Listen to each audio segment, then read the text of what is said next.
what we have to describe it as. Oh, mine.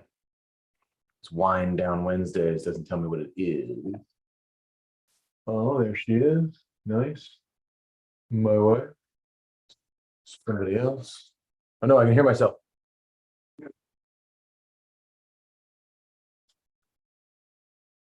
Did I put in my phrase? Super excited. We're super excited. I gotta put it here. Super excited.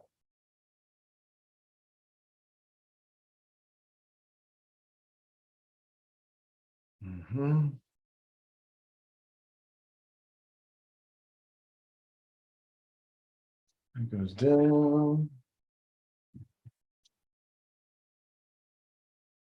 Water. What's that? Water. I have a water.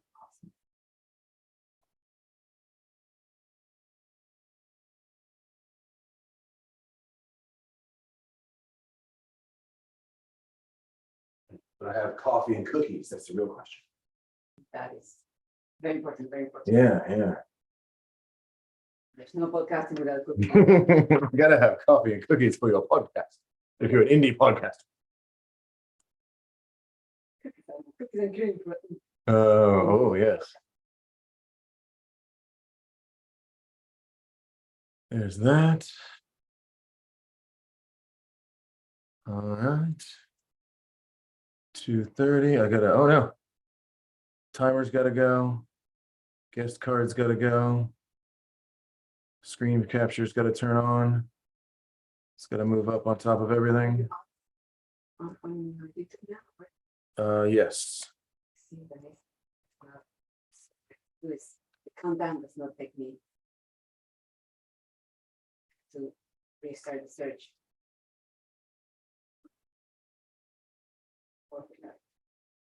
Yeah, I'm not sure about that as to why. There we go. People think so that it would just be automatic. Okay, that's live. No.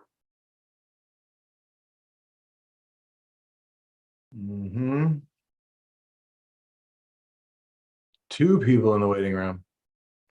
All right, fine. Host goes first. Is that then we'll hold the door. Host is in. I'm in. Host is in. Host is loud. I always have to turn you down in post-production, Bobby. Turn me down. I do. I can do it. Especially when you decide, you're like, okay, so now I want to talk about this. You get all close. I gotta get my back straight. Yep. Exactly. Or banging on the thing, all excited. I try not to. I sit back now, so I don't get my hands close to anything I can tap. Every once in a while, we got the banging on the desk. And there's Allie, it looks like. I assume that's you. I've never seen you. That's nice right. to finally see you. Good to have Can you you hear on. me okay? We can. This is why we get a few minutes here where we have a slow start, as I call it, to where we're live everywhere, but we don't necessarily have to immediately come in and be all professional. We get a chance to say hello and check the levels and see if we can hear everybody. And I make sure all the buttons are clicked properly. And sometimes I get all the buttons right. And sometimes I don't. Yeah, hosting the meeting and recording the meeting is a tough dual task. There's some things to do, that's true. And then I go, oh, I wonder if I still have your logo somewhere. Realize I didn't think about these things before, but that's all right.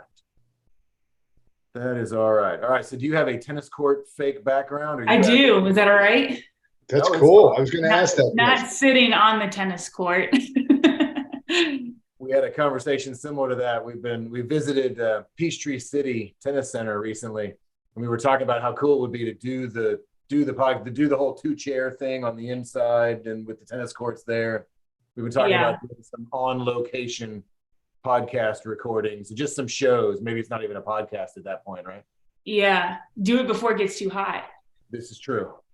This is true. Okay, so now the real check, honey. Yeah. Can you hear me now? I can hear you now. Okay, so we got there. We got to make sure we got to wave at all the Instagram people. Say hello, Instagram. Hi, people. Mom.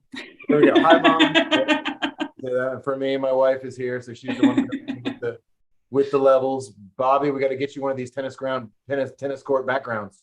And you got to get me some fans. I mean, I have no fans. I have 2 dogs. We are. I think Bobby should move his chair so the Mickey Mouse ears are on his head. You want me? Well, now you can see Iron Man. Come on, Bobby. Your mother's got to be watching. She loves tennis, right? My mother? Are you Yeah. kidding me? Your mother and your daughter don't care about tennis? Not a lick. No. I said my daughter's a musical theater. That is interesting. I know the words to Hamilton. Not a lot of dads can say that. Well, see, but that's the dad thing, right? You know the words to Hamilton, but she doesn't bother to learn how to hit a forehand. I know. She had an eye issue when she was young, so I let her off the hook, and And you left her there. I should have never let her off the hook.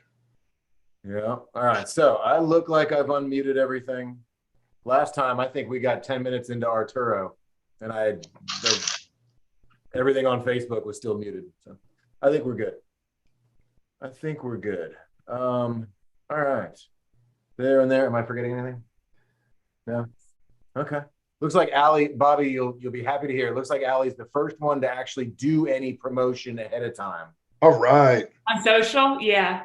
And we've talked to Grand Slam champions. We've talked to social media marketing experts. I mean, we've talked to a lot of people, and nobody's done much. So we do appreciate that. I think that's definitely helpful. For sure. And then, no, this is why I put you on vibrate. Okay. So we have everybody. We got a hello to Instagram. I've already said we got a hello to the YouTubes. We're good there. We're recording. We're live on Facebook. Don't I have the ability? Distribution. Hang on. I got one more thing I want to do, because I should be able to put this live on the Atlanta Tennis Podcast Facebook page as well. I think that one's only you, me, Bobby, and my wife that are following that one too. But we'll have it there. There we go. Okay. Hello to the Atlanta Tennis Podcast Facebook page. Is that different than the Go Tennis? It is different. We originally set up the tennis, the podcast page, because we were doing the live there. Gotcha. And because we have live on the YouTube, even though we don't have 1,000 followers, we have a paid version of Zoom that allows us to go live through Zoom itself. So it's one of the reasons we use Zoom for this kind of thing, is it allows us to spit it out into one place that we normally wouldn't. I run then a back system that puts it out to everything else. But in that case, it's different because it was more for the podcast. Go Tennis is for the Go Tennis side of everything. Yeah. And so we put it out through Go Tennis now, because we've got about 7,000 social there. I got some 7,000 likes, where the podcast doesn't have the same following online. So we're learning a lot, learning very quickly. Well, I like to think I'm learning quickly, but it feels like it's too slow at times. Being a fast learner helps, but there's just a lot to learn. Yeah. And one of the things we want to learn, the reason we're here today, I will jump right in and say, Allie, please pronounce your last name for me. Svabik. So the V is pronounced like a W. Svabik. Okay. That was going to be my guess. I don't get credit that was going to be my guess, but Svabik. Yeah. All right. So Allie Svabik, and I have been using the phrase a women's tennis league for Wind Down Wednesdays, because we have SEO managers on our back end going, okay, Wind Down Wednesdays doesn't get us anything. What is it, right? We need to have a phrase that actually describes what it is. Yep. So Wind Down Wednesdays is a tennis league for women. And do me a favor, do everybody a favor. Tell us who you are and what the heck is this women's tennis league that you're doing? Yeah, so my name's Allie. I started and run the Wind Down Wednesday Women's Tennis League, which is under our Tennis Lady umbrella. So you can find us at heytennislady.com or at Hey Tennis Lady on Facebook and Instagram, HEY, because just tennislady.com was too expensive to start. But yeah, so it's a women's tennis league in Atlanta, 3 lines of doubles on Wednesday nights for a 5-week season. We do 2 seasons a year, and we're just about to start our next season on July 26th. So it's in between other women's tennis leagues in the area, in between Alta seasons, USTA seasons. But yeah, we started in 2019 and have been growing season after season ever since. And in that case, Wednesday nights, what I was just going to look that up, but I sent my computer haywire.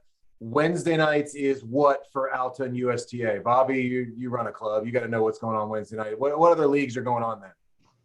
Oh, give it a season, and Alta and USTA will come up with something. I think we're at Wednesday might be. I don't know if it's anything right now on Wednesday. I mean, we have men's senior on yeah, it's a senior at night, but I think it's ladies are on Tuesday, and I think the guys might even play Friday or Thursday. I think Wednesday is an open night right now, so that might have been why she chose Wednesday, which would be good on her part. Yeah, and yeah, so Thursday night is women's seniors in the summertime, and again, we don't overlap with that season either. But yeah, definitely wanted to do a weeknight concept. And that seemed to be open, and the Wind Down Wednesday phrase was getting thrown around a lot. Just, that's women's night out to drink some wine and hang with their friends. So why not do it at the tennis court?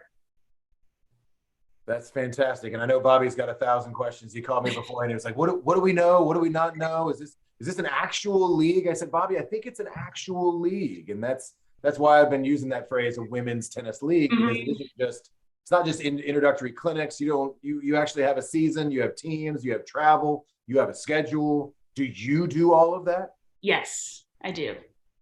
Yeah. So very similar to a USTA team or an Alta team where you would get enough girls to play together. In this case, you only need 6 each week to field the full lineup. Then you would set your home court location. You only need 2 courts. And then you're placed in a division with teams at the same level nearby. So the one thing where I got confused, when you started it, did you start it tied in with a clinic? We're going to do so many weeks of getting you prepared and then create the league? No, I mean, that's a great question, because I do think that is the next product to launch, because similar to, a lot of the conversations that you guys have already had on the podcast, but there's definitely this need of individuals who are curious about tennis. Maybe they've played before, haven't played for a while, and just don't have anyone to play with, or they see all their friends playing, but their friends are, at a higher level and they need their own core group to get playing with. So some sort of program that brings them together each week, not just individual lessons and then, okay, good luck finding a community to join, but takes them from 0 to 60. And then once they learn the game or they feel comfortable playing matches again, they can form a Wind Down Wednesday team, smaller than some other leagues, teams requirements now. And then they're kind of in the system at that point. So no, I would love to figure out who would be a good partner to do those types of clinics with. But that is not one of the products now. I think it needs to be, though, because we get a lot of people signing up as free agents. And sometimes we're able to place them on teams or form teams with them together. But right now, don't have a solid product for them if there's no one in their area looking for players. So yeah, that's important, and that's how you grow the game. And when we spoke back in, God, it's probably been about a month and a half ago already when we first started conversating. One thing that I found very interesting in just the perspective of small geographic area, where I'm on the north side, take it for granted that every neighborhood has courts. You said you guys had court availability issues. Inside the perimeter, for sure. I have this great group of young ladies in Brookhaven that were interested in picking up the sport, and it's just hard to get access to courts. The Sandy Springs Tennis Center has been very gracious with courts, but it's kind of a non-conversation with the other public courts inside the perimeter, and that's tough because you Sure, see yeah. the demand, and I understand, everyone's running their own business and need to protect that customer base, but eventually you got to have new blood coming into those tennis centers to keep the game growing. Well, and I agree with you. What would be the I don't know, why would a Sandy Springs not want you other than their capacity, they don't have time. Yeah, they got enough people taking privates with their coaches, and that's not looking at their numbers, I don't know if that's a greater margin for them, but it's just a set program and process. And then anything new, just like the pros and their tennis calendar, it's like you got to carve out your window and your time, and try to make your stake on the court before someone else takes it or it turns into a pickleball court. Yeah, well, that's a good point. In their defense, having started in the city public, tennis center, I started at Chastain. The city also takes a decent chunk. And so, yes, there are ways to increase your margin in a lesson more than just a rental court. So I get it, because it is tough to make any kind of profit. And tennis is unfortunately labor intensive. You could sit there and say, we're giving this many lessons, but you're paying that money out in a great majority of it. So it is tough on those guys. So I get it to a point. But like you said, I'm always looking for new blood. And again, we have a group of seniors at the subdivision I work at.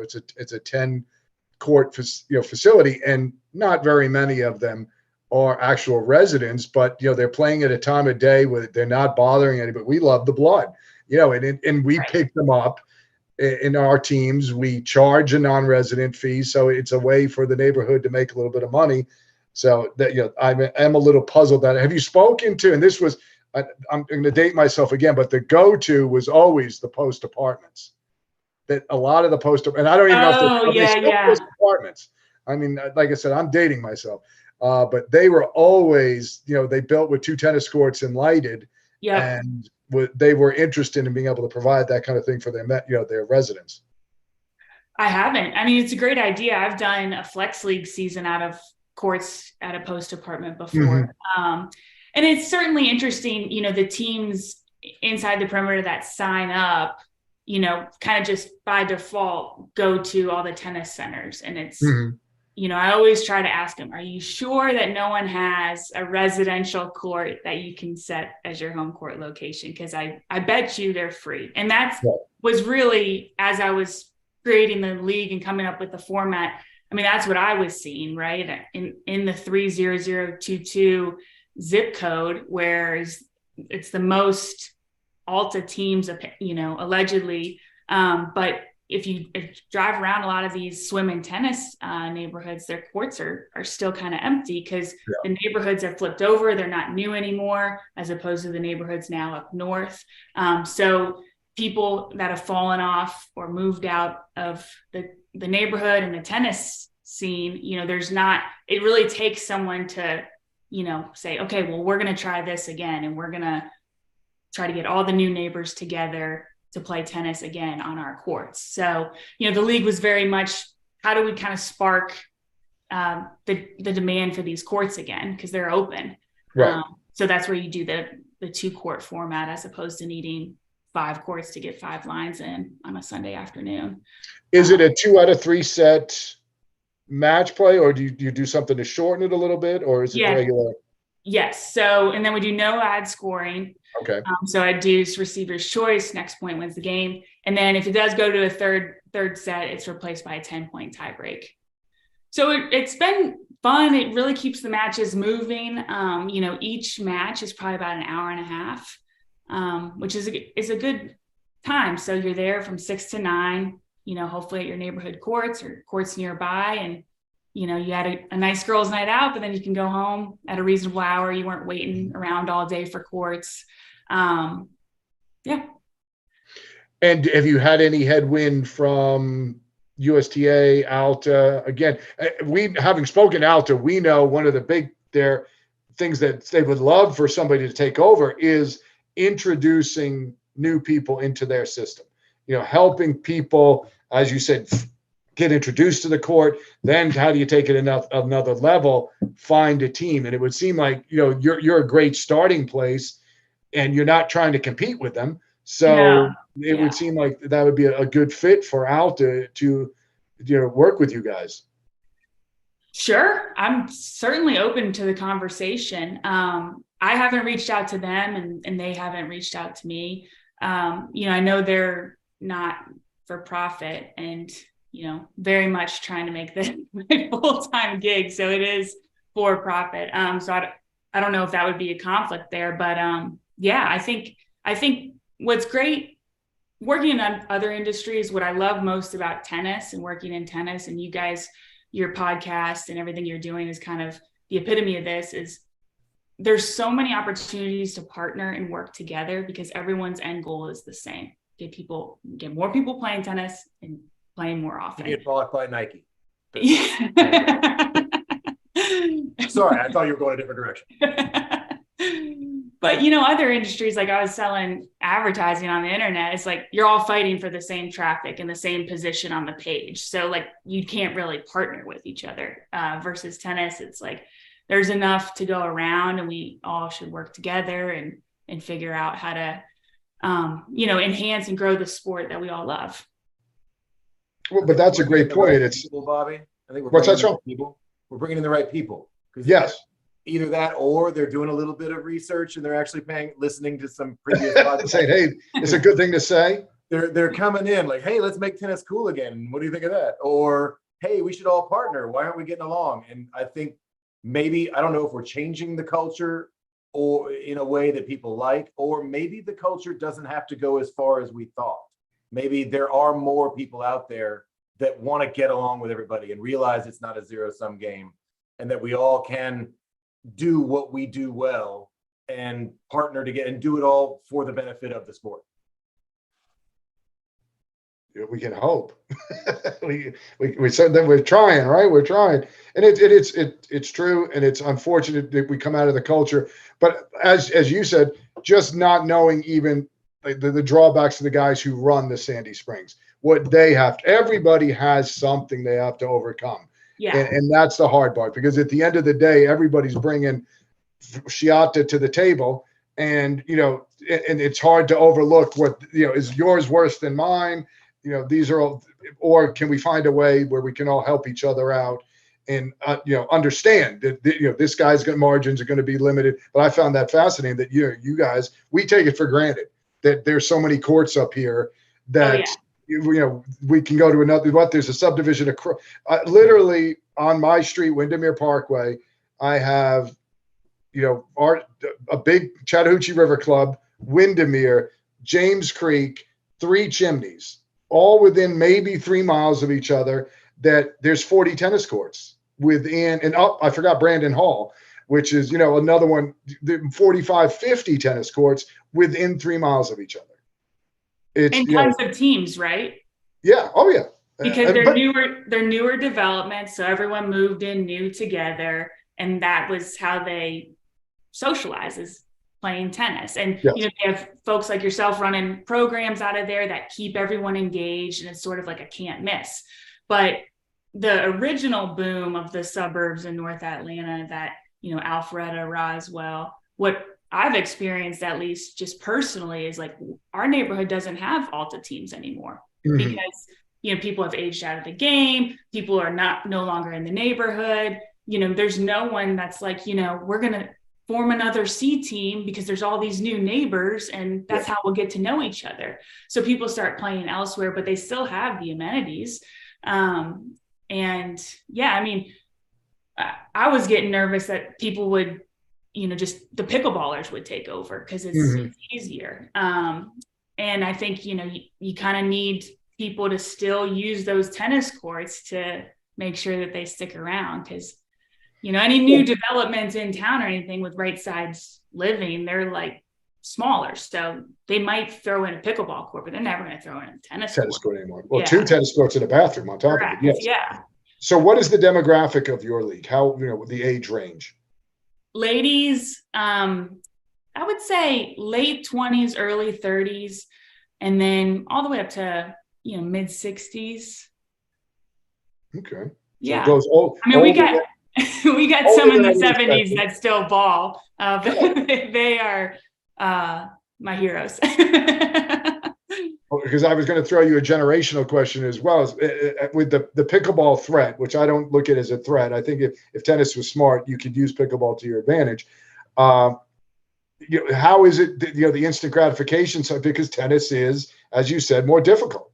And Yeah. it's easier to jump on a pickleball court and to get that going. I mean, I get that at my club all the time now. When are we going to start pickleball teams? And I'm like, nobody's really interested. I want to see how the first season goes before we jump in, because I think that, there's going to be some hiccups, obviously. So I'd rather wait till next year. But, do you see any of that this is just easier, guys? I'm going to go play pickleball. From our ladies, no, they're either not playing in other leagues and they're only playing Wind Down Wednesdays. So they're at the beginner or C level. And the other league formats just don't work with their schedule. Or they're playing everything. It's not, I don't see a lot of people jumping over to pickleball with our players. I think some, probably dabble and do it socially, and which is what's great about that. But yeah, I mean, they definitely jealous of pickleball's barrier to entry compared to tennis. Because I would love to be able to, my friends or people that are just curious about tennis, have a proper way for them to try it and enjoy it, versus needing like this huge ramp up of lessons and coordination. Which is hard to acquire at 30, Yeah. Hopefully it doesn't happen already. Yeah, I mean, tennis is just the backdrop. What people are looking for is a community and a group of girls to get together every week to, let their husbands take care of their kids and, just go out and, have some girl time and not worry about how are they going to fit in this new hobby with all their other kids' activities or, things like that. So commonality, absolutely. And that's one of our big themes. I mean, tennis is the commonality that we share, but there's a lot of other things that go on, even from the social aspects. Like you said, I'm much older, but it doesn't mean I don't want to go out at night or see something new. And what else? And I think that's a huge opportunity for the tennis community that's really never been addressed. How do we take 60,000 tennis players that we all know they're tennis players, so they have one thing in common, and do something else? And even if you get 1% of those 60,000, it's a big number. That's still a pretty decent party. Why isn't more of that happen? So I agree with what you're saying. Correct. And it was important for me to keep a team aspect as opposed to, the flex leagues out there, or just going out and playing singles, because, that's part of my story is how I picked up the game, joining my mom's tennis team and really loved the multi-generations and, hearing from other women, just their wisdoms versus, kind of just being thrown out there on a singles court just to play tennis. There's not really that camaraderie. So it was really important for me to keep, the team aspect together for women, but figure out a faster, more realistic way for people to get a group together. I mean, I always say, I don't even know if I have 10 friends, let alone that 10 friends that play tennis and at my level to go out there and form a team and hope everyone's available each week. And I was seeing a lot of people fall off because there's so many challenges with making that format work.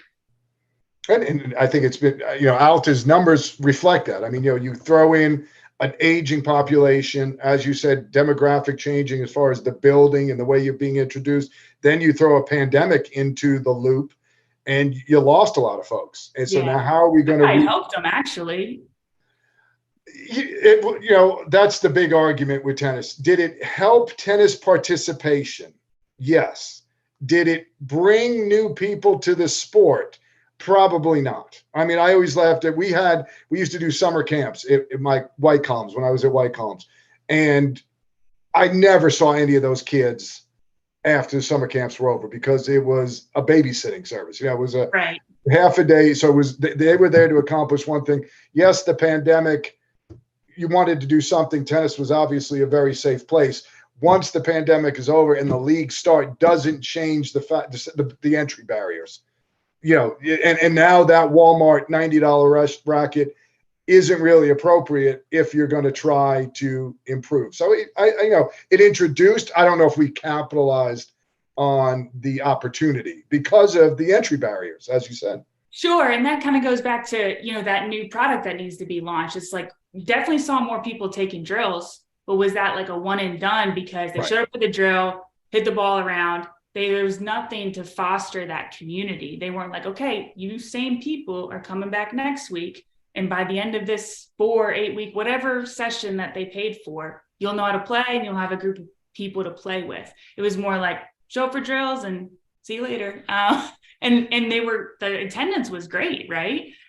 Which is awesome. But it's any hobby. If you don't have people to do it with, or people to talk to about it, it's easy to forget. If we only had a network of coaches, maybe a network of coaches and a calendar all in one place where the drills are, and we could all if we only had that somewhere. Well, yeah. I mean, I think what you guys are doing is great. And the coaches, it's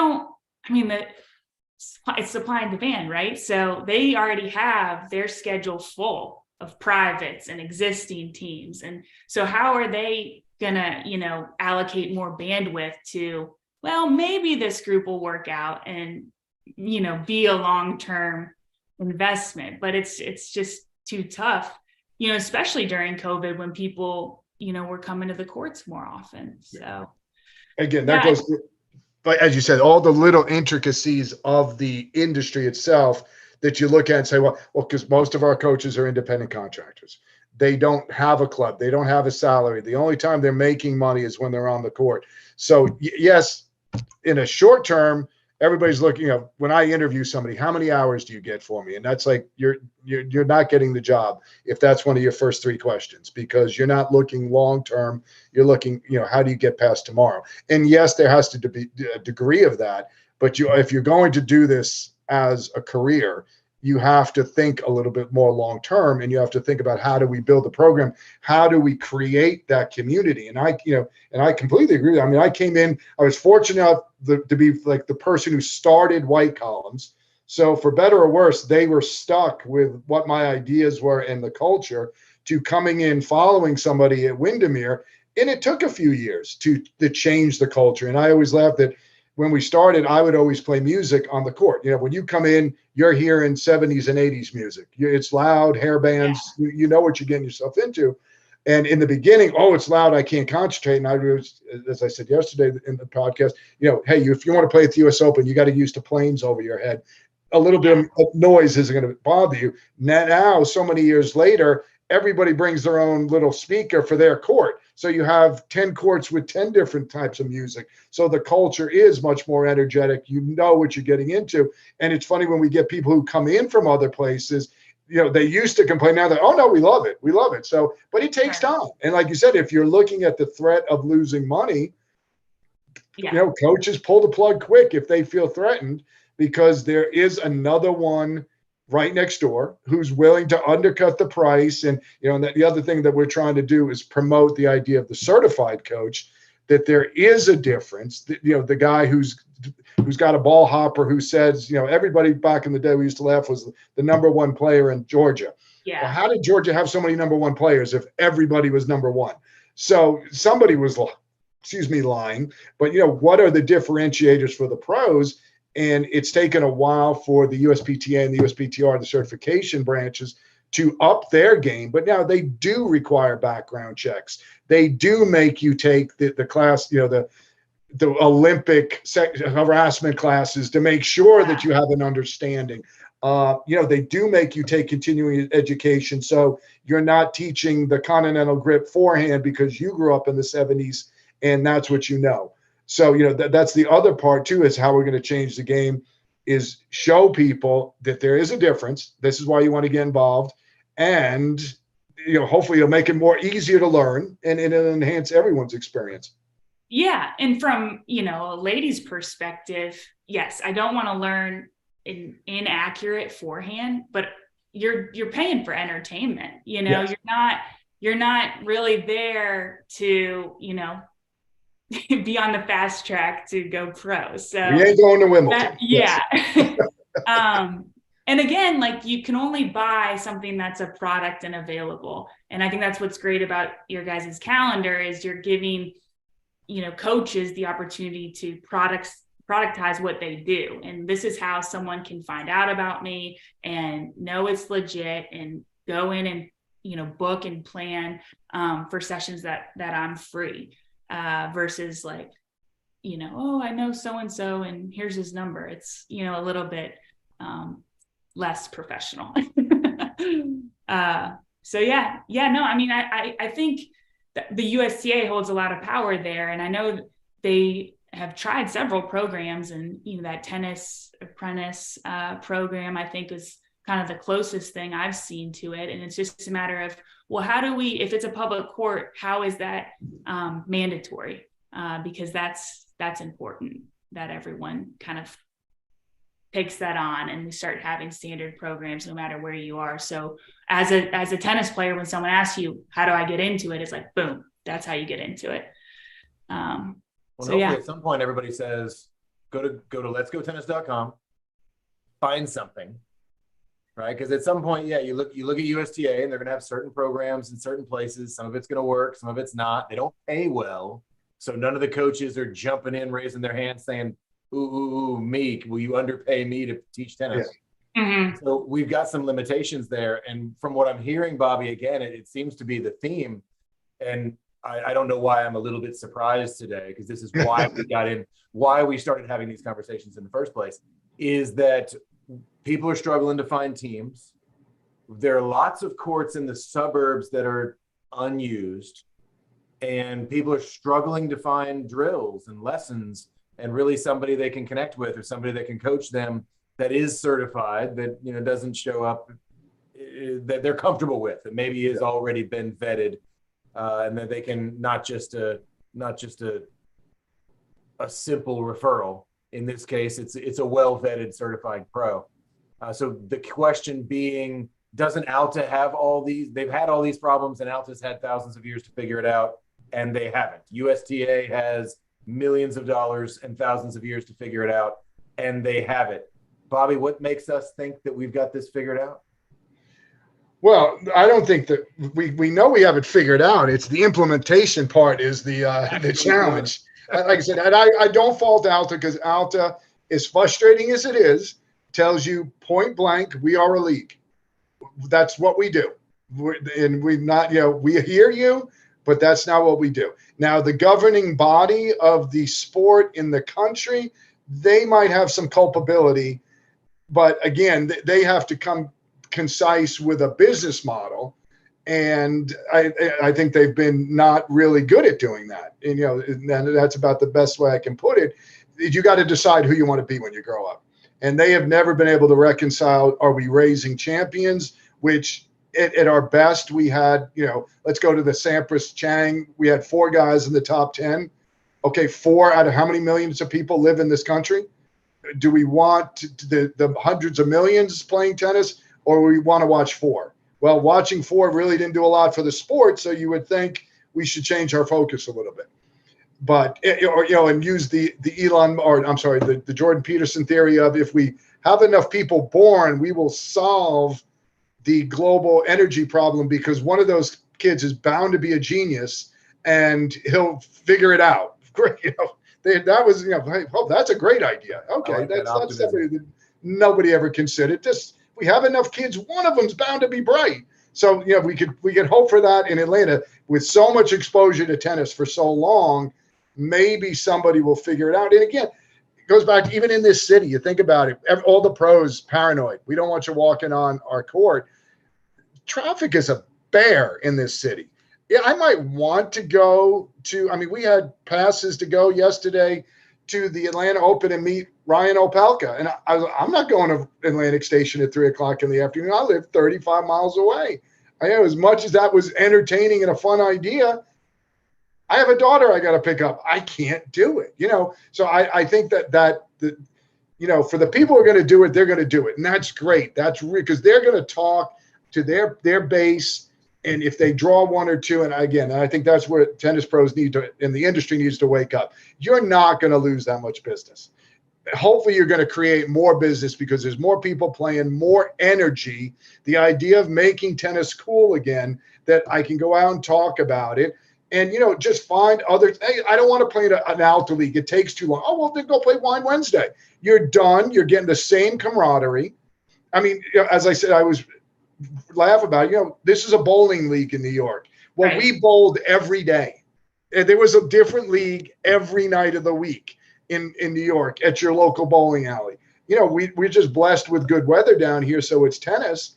Why are we so paranoid? And I don't know. Again, I'd love for somebody to do the psychological aspects. It's an individual sport. Does that affect, because the people that are in it have been in a cocoon for so long that it's hard to see big picture? I don't know. Obviously, that's where I plead the fifth and have no idea. Yeah, so I mean, I didn't come from tennis. I played volleyball through college. When I moved, Where'd you go to college? well, in New York, I went to Marist College, and I saw that, the Red Foxes. I've been waiting to throw that in.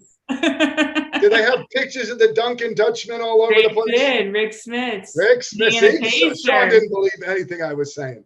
The Duncan Dutchman, center for the Indiana Pacers, Right, was a Red Fox. that's right. Yes. We're very proud.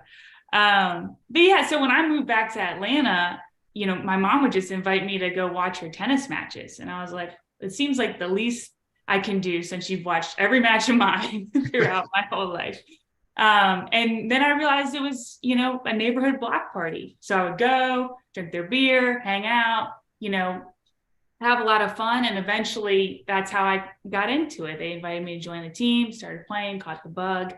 But I think that experience playing all other sports, and even now playing, co-ed sand volleyball leagues, softball leagues, like seeing how those captains, I love my captains for those leagues, but they really just tell us what time to be there. They show up, flip the coin, and now we're underway.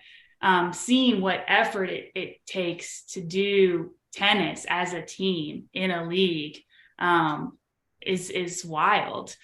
So yeah, I mean, had I grown up playing tennis, I'd probably have, quite a different perspective, but not playing tennis and finding it later and kind of comparing it to my other experiences in adult sports. That's a lot of the inspiration behind Wind Down Wednesday. Well, what we've learned to fortify what you're saying is a lot of play. First of all, I think we had Luke Jensen on. We spoke with Luke, and he told us that 70% of Division I tennis players never play tennis again after they leave college. So that number one is a really horrifying statistic in my mind, that they're so burned out that that's the last time they touch the rackets is 22, 23 years old. So that's horrifying. The other reassuring, when we asked the question, we'll ask you in a little bit about the king and queen of tennis, a lot of the replies has been doing things in a team format, either on the professional, recreationals, that people, again, we want that camaraderie. As adults, what do you lose when you go to school? Commonality. We all stink in algebra. So we have that, we're in the bunker mentality. I don't want to go to algebra. I hate history, whatever it is.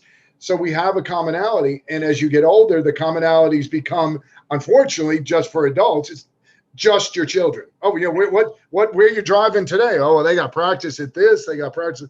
Well, you got to have a life. It's not fair for the kids, and it's certainly not fair for the parents, that you got to continue to function and find something for yourself. Yeah, absolutely. So you're on the right track. So how many folks do you have playing, and how do people find out, what has been your most effective way of getting new people to find out about you?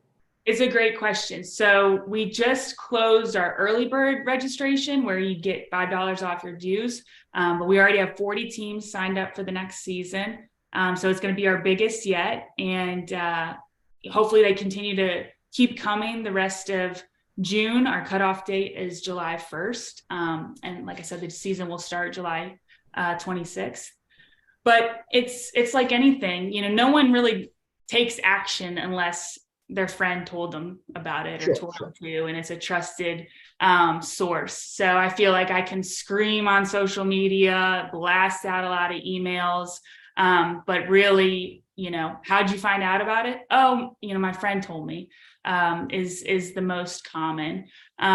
So yeah, we do all that. We're, on social, do a lot of conversions in email, hop into the Atlanta tennis players Facebook group and other groups around town just to get the brand out there. But yeah, it's usually someone will tell them, or, we're so blessed to have such great captains. I try to get away from using the term captain because it's got such a negative connotation in the other leagues, and call them my fearless leaders. But really, that's what it takes. It takes someone to say, we're going to do this. Come on, ladies. I got the courts and we're ready. And they do such a great job, and they make it fun. They bring the speakers to play music. They take pride in their playlist. They want to share it with the opponents. They come up with fun things like theme nights to do, amongst their teammates, just to keep it light. And so we try to reward them as much as possible and give them gifts and encourage them to, keep coming back season after season. And yeah, I mean, because we don't have teams without them, and certainly don't have a league without teams. But yeah, it's definitely the referrals that keep us going. We offer a free season each time someone refers a new team. So that's an incentive. And what we'll notice, a lot of the new teams, they'll have a lot of people on their roster, first season. Just kind of, that's the mentality again, like we need this many people, because even though people are signing up to do something, they're not going to be committed to it. And then once they realize they don't need that many people, they'll break off into 2 teams, or they'll recommend the league to their neighbors that play at a different level. So we see a lot of that each season, getting new teams. How is the drive time? Where are you, where geographically is the heart of your program? How far do you go south? How far do you go north? How far east and west? So, very much up 400. Our furthest teams north are incoming. Yeah. She's got you surrounded, Bobby. So if you guys have been interested. Well, I think my ladies would love this. And again, yeah. They're playing it at a time. I mean, our ladies are at a point where they're doing flex league amongst themselves. I mean, I know there's a flex league across the street. I know that a guy at Atlanta, one of the Atlantas, I don't know, has developed his own software for it. So there is a need. I mean, and it's not impeding on Alta. It's just a little smaller, a little more quaint, a little more fun. Yes. Because it's a little more, smaller, more intimate. You can do crazy things. I mean, my daughter just told me, I'm thinking about it, Taylor Swift's concert tour is called Eras, and all the girls are literally dressing as Taylor Swift at the various points for the different albums they were representing. And my daughter said, oh, well, somebody came up with something nobody knew. They dressed up like her character in the Lorax. That, she was one of the main characters. Like, oh, that's a great idea. So, I mean, you could literally have somebody dressed up as Martina Hingis or Navratilova, Chris Everett, Bjorn Borg. I mean, it would be a blast. Yeah. They'll do like 80s night or animal print night. I mean, let's face it, like that's also why I got into tennis, is the clothes. and that's what girls want to do for a girls' night out, just have an excuse to get dressed up and go do something. Do you think if somebody drove a truck to your facility where you were playing with clothes in it, the girls would, be excited about that? Would that make them feel like, wow, this is something different? For sure. Yeah, for sure. Like we'll bring wine, like surprise people with wine, send them pizzas, just things to keep everyone engaged. We do a cocktail contest every season.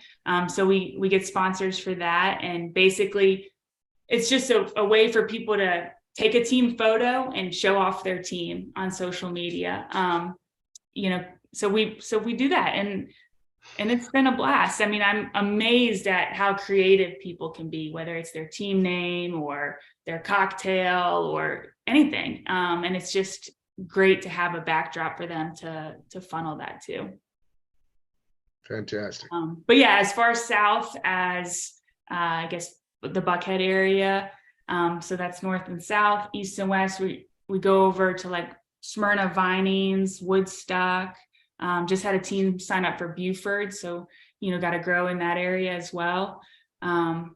Need to get over into the Decatur area if the cab can get some courts, but yeah, That's a tough spot. yeah. I mean, like you guys were saying, drive time, as we survey each season, is the number one thing people want to be close. It's drive time, then close matches in terms of competitiveness, and then new opponents. It's not the other way around, which I feel like sometimes we get focused on.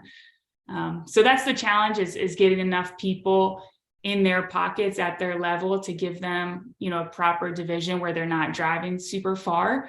But that's any league's challenge. So have you ever thought, because this was again very aged idea, but when we were thinking about dipping our toe in years and years ago, just designating, going to 4 facilities, and this way say, look, I need Wednesdays. I'm going to bring you 6 courts, and this, when you sign up, that you can pick from these facilities, and this is your home site. Yeah, I would love that option. I mean, I guess this is the USTA's poll when Red Hair and now Stillfire Brewing League launched. They overtook all the public tennis facilities, which is awesome, because I know I could fill them if I was given the courts. Yeah. So yeah, that would be great. But right now it's definitely trying to revitalize some of the existing swim tennis courts that are around, because the public courts just are tough right now. And I think, COVID, the boom with COVID and just people booking it and playing in different flex leagues and things like that, obviously they, didn't have as much available anymore. But also just trying to figure out who's running the show at each beyond the city. Yes. And convincing them to have your back. So I'm very, grateful to Sandy Springs and the folks I know over there for helping me out. But yeah, if they want to give us more courts, we'll fill them. Very good. Very good. All right, Sean, you got the big question. I bet you she's got an answer for us too. I'm curious of this one.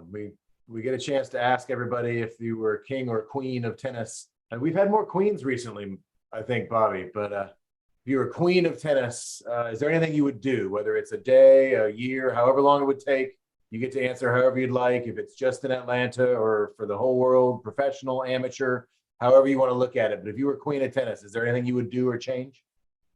Yes, I think we touched on it early, but offering that product for someone who's curious about tennis or wants to get back into it after taking time off, where they can go to a public facility, sign up for a session with other people, and go from 0 to 60. Now they know how to play. They can play on their own. And there's a community of people that they can play with.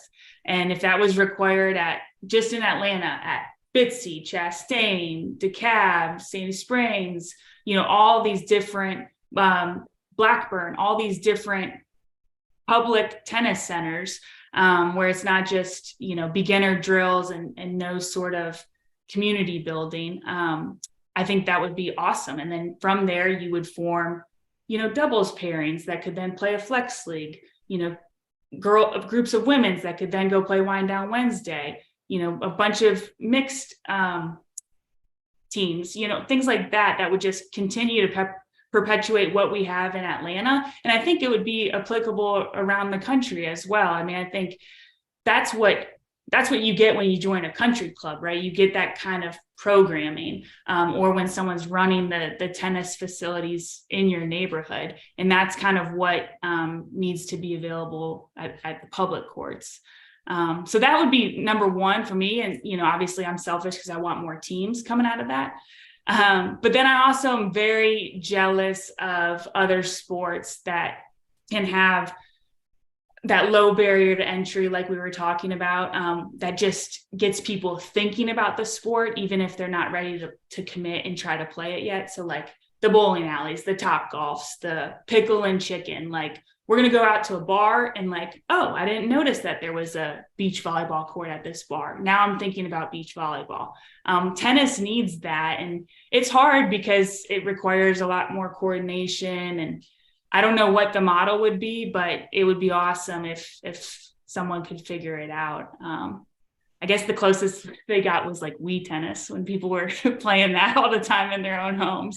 But there's so much now, like, you know, with simulators and things of that nature that, you know, again, people are just night out, whether they're throwing axes or something while they're drinking beer and having a good time. And that sport kind of gets mentioned during those times. So yeah, that would be cool. Well, we know virtual reality is coming, right, Sean? We got a couple of things coming. We'll get you to try out and get your opinion on. So we've spoken a bunch of virtual reality, and it came up yesterday. And I use my daughter as an example. She's in musical theater. I promise you, I have absolutely no interest, aspiration to get up on a stage, but that does not mean I wouldn't go watch it. Yes, to go to a show. And so, you know, tennis has always been. You know, everybody laughs about Atlanta Open. Nobody goes and watches it, or they're seemingly underattended with such a big participatory market. Well, all that's saying is we really haven't cultivated why not just go watch for a night of fun, appreciate an unbelievable amount of talent. You know, if you've done anything, you can appreciate talent. I can appreciate somebody who can sing. So, you know, just appreciate it. And again, a commonality, a way to do something with everybody, you know, with more people. So we're with you. We're with you. Yeah, for sure.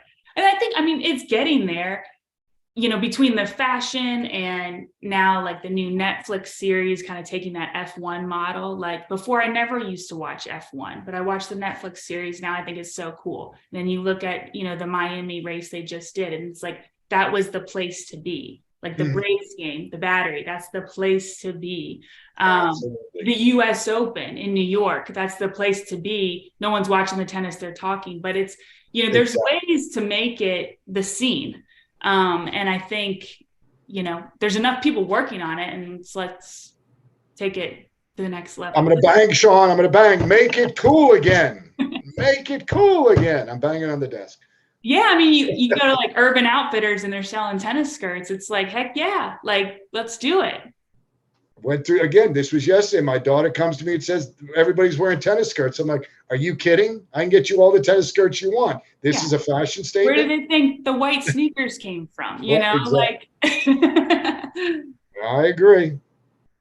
We buy them as retro. I have the light blue leather. Everybody's like, you play tennis in these? They're bricks compared to what we play tennis in now. I was like, yeah, that's what I play tennis with. And I used to rip the toe right about here because we dragged our feet all the time. We didn't jump off of the ground. So it was a completely different game. But yeah, it is funny. It's funny. But that's the fun part. That's the fun part. Comparing stories. For sure. All right, I'll shut up now, Sean. No. The whole point is to talk. But Allie, we appreciate your time, and we will talk more because Bobby and I talked.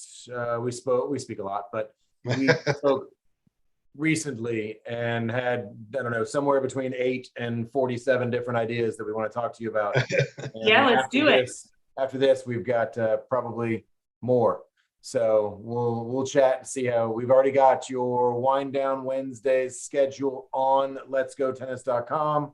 That's up and running. We've got the deal that is up and running for Go Tennis members on the deals page. Mm-hmm. And we're going to get you your own system. We're going to get you to be able to log in, and that should be accomplished this week. But I think I told you that 3 weeks ago. So those things take time. No, I hear you on that. It takes a while, but we appreciate it, and we will follow up and chat and see if we can get. We'll catch on you. We'll chat about the response and say, hey, maybe we get some more people into the league, and see if we can get Bobby to throw together a couple of teams. That would be great. Imagine that a Wednesday night there. Yeah, send me some. I mean, Sean, send me an email. Catered to the Windermere folks, and I'll put it out to them right away because, like I said, it's a non-part of the season, and they're doing it already. And I think they would love because when you get those 15-person teams, there are people on the team that not everybody likes. You knock it down to 6, you're playing with pretty much your core. So Correct. I think we can do that, and it makes my job easier when they all like each other. So I like the idea. Yeah, for sure. And we didn't touch on this, but the format is reversed. So line 1, 2, and 3, you get different points for each line. And sort of, we started this when Laver Cup came in, to your point about team tennis, and blew the industry out of the water. So it's very much based on a you're never out of it situation, with the increase in points every night and the increase in points throughout each week of the season. So it sounds like everything you're talking about of what you guys do over at Windermere is right up the alley for Wind Down Wednesday. Sounds like fun. I like it. And did I hear you guys say that you're going to Cincinnati this year? Well, we were thinking about it. Cincinnati is it going to exist this year, or is next year as it goes away? So if you're going to go to Cincinnati this year, you're going to say goodbye. Well, it's my favorite tournament, and I go every year. So I was going to say, if you guys are headed up there, let me know. We'll meet up there. It's amazing that it's always one of the most popular tour stops, and they're moving it. I'm not saying they're getting rid of it, but they're moving it. So it is a little bit of a question mark, but money talks.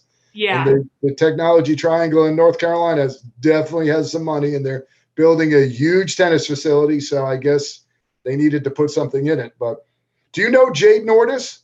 No. You need to meet. I'll send you her contact. She runs, so she's got a booth in Cincinnati every year. cutetennisstuff.com. Be a good partner for you. Okay, cool. Right on. I like it. Ready, well, good. Thanks. And let's chat again soon. All right. Thanks, guys. Thanks, guys. Have a great day. Bye. Bye.